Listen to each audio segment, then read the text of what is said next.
This is Transformers Generations Cybertronian Megatron, or as some of you call him, the War for Cybertron Megatron. I don't play the game, so I don't really know too much about the character, but I do know one thing. It is a wonderful, well-sculpted, amazing figure. Quite popular out here in Manila, especially because of the fact that the importer of Hasbro figures didn't bring in to Manila the Wave 2 assortment, which is Megatron, Darkmount, Optimus Prime, and Bumblebee, but instead decided to pass upon that and bring in Wave 3 instead of the Wave 2 assortment. Wave 3 includes, in a case of 8 figures, you'll have two sound waves, 2 red alerts, 1 drift, 1 bumblebee, Cybertron and Bumblebee, 1 Cybertronian Megatron, and 1 Darkmount. And hence, for every box delivered to every store, you get 1 shot at getting Megatron. So he's quite a popular guy, quite in demand right now. I suppose until we get Wave 4, because he'll be a part of the assortment as well of Wave 4. But officially, this figure is part of Wave 2 of the Generations line. I initially didn't think I was going to be too interested in this figure. I really had wanted Optimus Prime, the Drift mode, and to include Blur, and the Seeker mode. I wasn't really keen on getting this one, but I wanted to find out why everyone thought was making a big fuss about this figure. And I suppose if you're a big fan of the game, and especially if you're a big fan of G1 Megatron, there is so much to like about this figure. Let me just stand him upright so you get to appreciate him in his full height. Everything about this figure, despite being Cybertronian in mode, screams G1. The head sculpt is very G1. The big ass gun, which fires a mean missile, as you can see, is really G1. Even the colors are G1. And again, as I said, I didn't really get to play the game, but I'm a big fan of this figure. He stands very well. He's got these big ass clown feet clown feet sculpt, but it doesn't really bother me as much as Soundwave did. The Soundwave feet were just way too big for the figure, but this one, the bulk of the feet really complements with the whole bulk of the body. And to a certain extent, the head does look a little bit small, but it's still in proportion. So very nice overall, great figure, great detail, great sculpt. It's sort of the way I've seen these Cybertronian or War for Cybertron figures. It's like Hasbro decided to meld together the universe with the movie line, and as you can see, there's a lot of movie-esque aesthetic that has been blended with the universe line with these figures. So very nice, good job, Hasbro. And I'm sure a lot of you would want size comparisons. Here he is with Optimus Prime, arguably a lot bigger than Optimus Prime, which is really just the case. I mean, ever since we saw the cartoon, Megatron has always been a little bit bigger than Optimus Prime. So that's him. And just for a size comparison, for those of you who have the Universe Megatron or the Henkei Megatron, this is a Voyager class figure, and this is a Deluxe class figure. So there is a stark difference, but again, you see all the aspects of Megatron is present in both these figures, and it is well migrated into this new generation's Megatron. So that's that. Okay, articulation wise, he's got some weird articulation, but I guess it's enough to make some great poses. The feet is well articulated. Bends in all sorts of ways, even the feet, because of transformation, but they added like a swivel joint for the ankle, which is nice to give it more stability.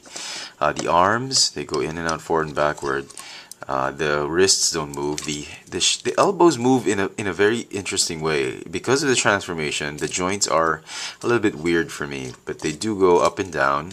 They rotate at the elbow, but if you want it to go in and out, you'll have to point it upwards a bit so you can move it out. Get it in another pose like that. Because of transformation. What's nice about this is that the elbow joint that they've added allows you to it acts like a, even if it's a single hinge joint, it moves like a double hinge joint. So you can actually, what's nice about it is you can actually get Megatron to get his hand up like that. Optimus Prime. Anyway, so that's very nice. Head is on a ball joint, and there is a hinge because of transformation that allows you to make him look up more completely or look down. So very well made. The only sad thing I didn't like, the only sad thing or missing in the articulation is really a waist articulation, which I think, you know, Hasbro could have added it. It wouldn't really affect the transformation too much or stability. Just a small hinge joint right there, or give the upper torso a little bit of a hinge motion, but they didn't do it. Perhaps some budget constraints or whatnot, but that would have really completed this figure for me. But despite of that lacking joint at the waist, it's still a wonderful figure. So let's transform it into his Cybertronian alt mode. What I'm going to do is get rid of the gun. Okay, then what I'm going to do is fold this chest piece down, fold his head down. Oh, he's supposed to have light piping, but they've painted over his eyes. So the best thing, it sort of just makes his, hold on, it sort of makes his eyes just glow around the edges, because the red paint obviously covers up the whole light piping thing. So anyway, let's put it down like that. Open up this one a bit. Transformation is simple, but the joints are tight, so you'll want to put some elbow grease into it. Okay, just snap it like that. Move this piece round and about like that. Okay, just like that. Okay. Then we're going to do the feet this way. Join them a bit together. Fold them. They're supposed to collapse into each other like that, and then tab onto the shoulders like that. Okay, and do the same here. Okay, and then just fold this one back, fold this one like that, fold the fins down, and then go ahead and split the forearms.